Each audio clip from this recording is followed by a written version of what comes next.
Hey there, friends. Going on the second week in a row of the massive wildfires out in California.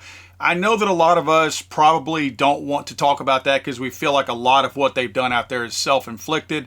And I don't think it's a feeling. We don't operate on feelings. We actually operate on facts. And we've seen the facts of the reservoirs not being built, the ones that are there being empty, the hydrants not working. We've seen all the stuff that's contributed, the brush not being cleared.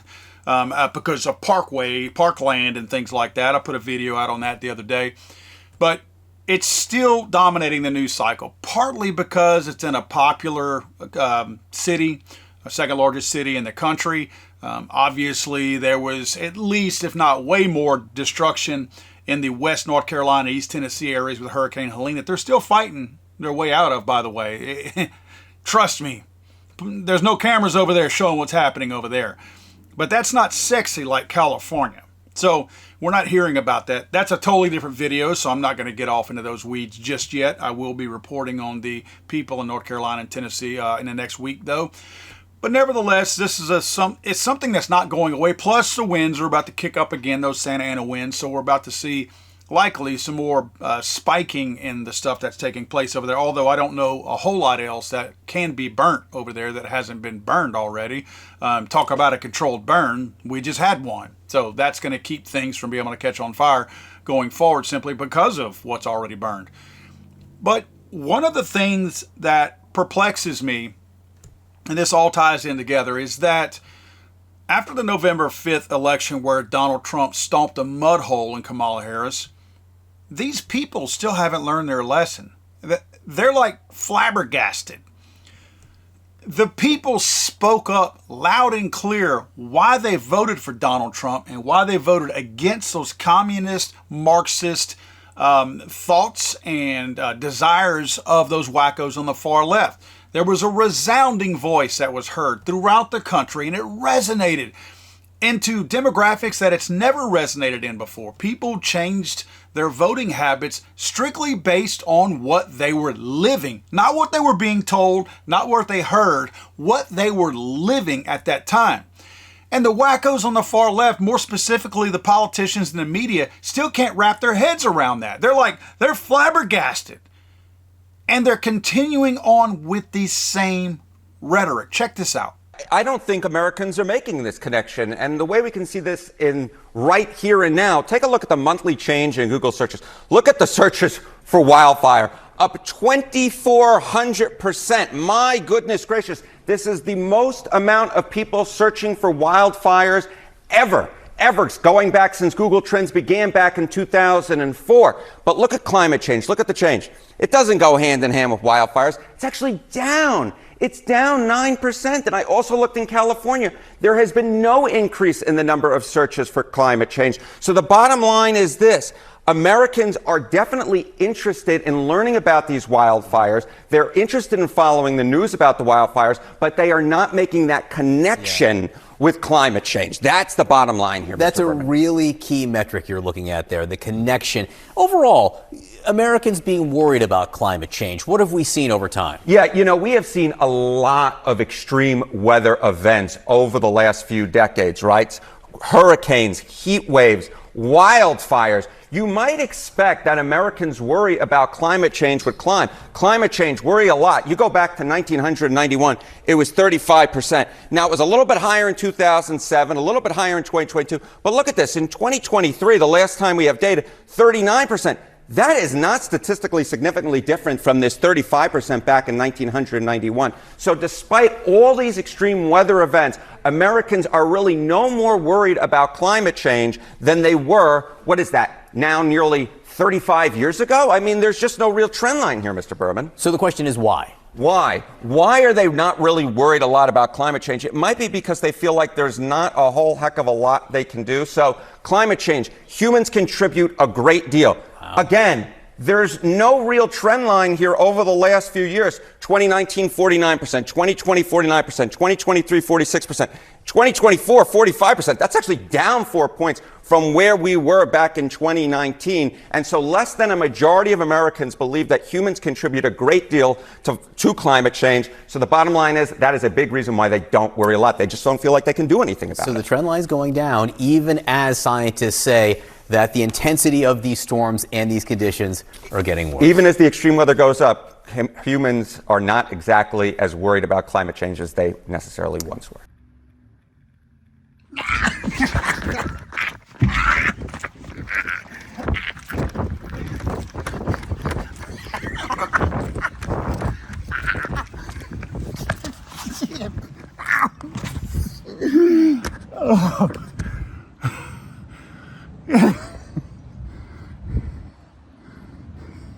I can't understand why they're not making the connection. Americans are definitely interested in learning about these wildfires. They're interested in following the news about the wildfires, but they are not making that connection with climate change.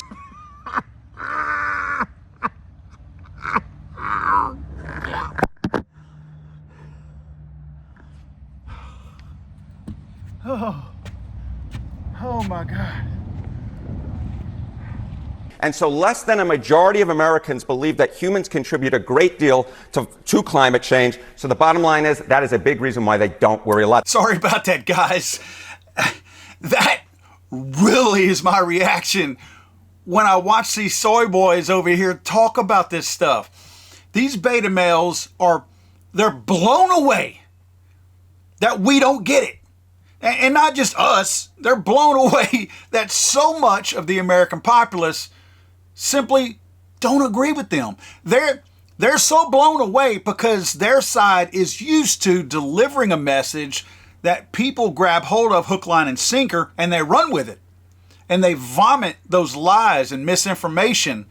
And these people that you're looking at right here are successful in spreading bad information, of spreading fairy tales and stupid little stories that aren't really true, especially if you look at historical data, which these people refuse to look at and refuse to acknowledge because it tells a different story. They are so used to their people believing everything, they can't believe there's a massive subset of people. We're talking about over half the country, well over half the country, that doesn't believe them. Do you think these wildfires were spread because the climate is changing? Do you honestly think that? Do you really believe that? I don't think anyone out there, especially no one watching this program, believes that. We know what happened. First of all, we're seeing people all over the place who have set these fires. I believe this is an eco-terrorism tactic, and these fires were set purposely. Now, I don't know who yet. I don't know if we'll ever find out who. But I do believe that people set these fires. Not humans living and cows farting. I'm talking about people intentionally setting fires of brush in order to send a message. And I do believe it got away from them. I would like to think that the people who set these fires didn't intend for it to get this bad. But you're also seeing people who are continuing to set fires even after these massive blazes have overwhelmed this entire area. So maybe these people are that heartless and cold. Hard for me to put myself in their position because that's not how my mind operates. I'm led by a lot better, higher functioning moral compass than these people apparently. But these people are so used to guiding their people down some stupid little rabbit hole that doesn't even exist. There's no fact at the end of it, and there's no carrot at the end of it. There's a turd at the end of it. That they are blown away that with them sitting here telling you that this is climate change, that you don't believe them. In fact, obviously, based on these numbers, a lot of their own viewers don't believe them. That's what's blowing their mind more than anything. These numbers are so lopsided, you can't just say, oh, these are just Republicans, or these are just people, these are MAGA. They can't say that because the numbers are so massive and so huge, it clearly includes a huge portion of their own viewership. This guy is absolutely blown away that people would Google wildfires and not Google climate change at the same time just because he said so. Now, my guess over here is that Sugar Britches right here, his boyfriend is more than likely the one who got on him and said, you got to go talk about wildfires and climate change.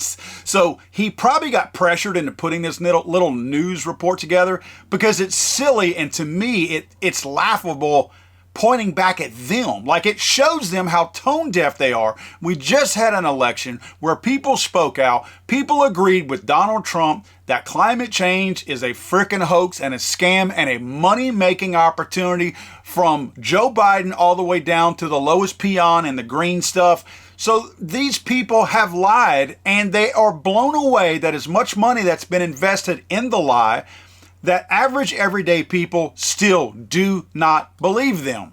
But I wanted to look at some stats, and you guys know I try to be fair, and sometimes it's almost unfair, as fair as I am, because I pull more data and statistics from the wackos on the far left just to show a sense of fairness on my part, because if I pulled stuff just from right-leaning websites, clearly I would be accused of being biased, which I am. I mean, I am biased. I mean, I think it's a hoax.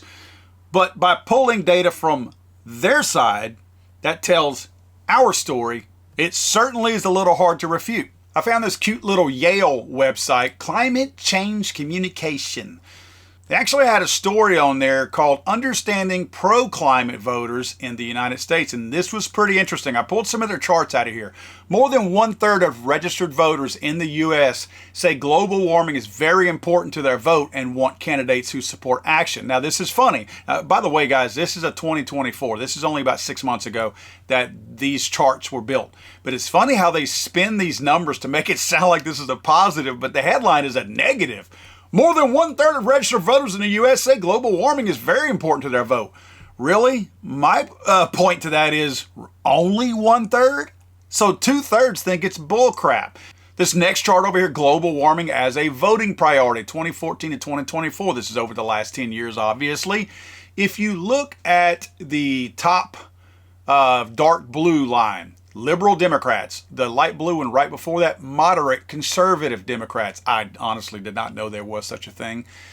Right below that is all registered voters, so that's an average right there. And then below that is you're going to find your liberal moderate Republican. Again, did not know that existed. And then a conservative Republican. If you notice, 70% of your liberal Democrats believe that global warming is a big voting priority. Below that, only 47%, less than half of your moderate conservative Democrats. And if you look at the country, 32 to 39%. So right now, 39%. Again, that's their number, a little bit more than a third.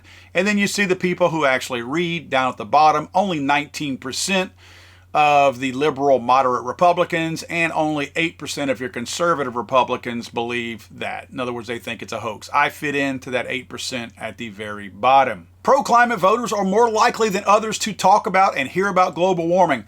Well, I can promise you that. It's kind of like vegans. You don't have to ask them if they're vegan, and just like the green climate clingers, the ones who are the tree-hugging fools out there who believe all the stupid dialect that's spoon-fed to them by these wacko far-left places, they are quick to tell you that they are climate change voters. So yeah, they're real fast to make sure you understand what position they hold. And pro-climate voters are more likely than other voters to have heard of the Inflation Reduction Act and are much more likely to support it. Guys, this is from that Yale study. You know what this slide right here tells me? Again, look at the title. Pro-climate voters are more likely than other voters to have heard of the Inflation Reduction Act. This is an admission that the Inflation Reduction Act had nothing to do with inflation and had everything to do with the Green New Deal. This is their admission through their reporting, through their, quote, journalism, that's all that the Inflation Reduction Act was. It was never intended to reduce inflation. It was never intended to lighten the load for average everyday Americans. It was always intended to burden Americans with additional restrictions based on the hoax of climate change. Again, this is their admission that it was never about inflation and it was always about climate change.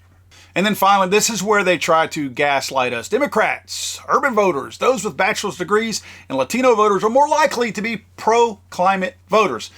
Now, this chart is actually pretty funny because it works against them. The only majority is at the very top, 70%, not 100%, only 70% of liberal Democrats are likely to be pro-climate voters. You understand what that means? They can't even get buy-in from their entire party of liberal Democrats. I'm not talking about all the Democrats. These are the wackos on the far left, and still 30% of them are not pro-climate voters. Below that, everything below that, everything, urban all the way down, is less than 50%. So that black mark that you see in the middle right there, all U.S. registered voters, that's an average, of course, 37%. So again, we go back to the 37%, a little bit more than 1/3 of the American voters. So 2/3 of America thinks that these guys are full of crap. And these guys can't figure it out. They are blown away. They probably sat and held each other in a dark room and waited for somebody to come give their meds to them because they still can't believe that even after Donald Trump won, people still do not believe that these raging wildfires are a result of a man setting fire and other men and women not doing their jobs, and instead want you to believe that the temperatures going up or down like they do seasonally and generationally, that is why we have houses burning to the ground over there. Is the weather part of the problem? Of course it is. Of course it is. Anyone who thinks that 80 to 100 mile an hour winds whipping through flames is not going to spread and make things worse is crazy or in denial. I'm not in denial. I recognize that. I also recognize that humans set these fires. I also recognize that humans did not do what they were supposed to do in preparation for these fires. I heard somebody earlier say that this is no different than every other year because they have fires every year. So quit blaming Karen Bass, the mayor of Los Angeles, because they're insinuating that it must be racism if you're blaming her because they have fires every year. Well, you know what? You may have just pointed the finger right back at her and said that it was her. Because guess what? You do have fires every year. But has Los Angeles burnt to the ground like it did this year? The only thing changes, Karen Bass. You said it, not me. I don't understand the point that you're making. God save the Queen, man. I'm sorry, I thought this was America.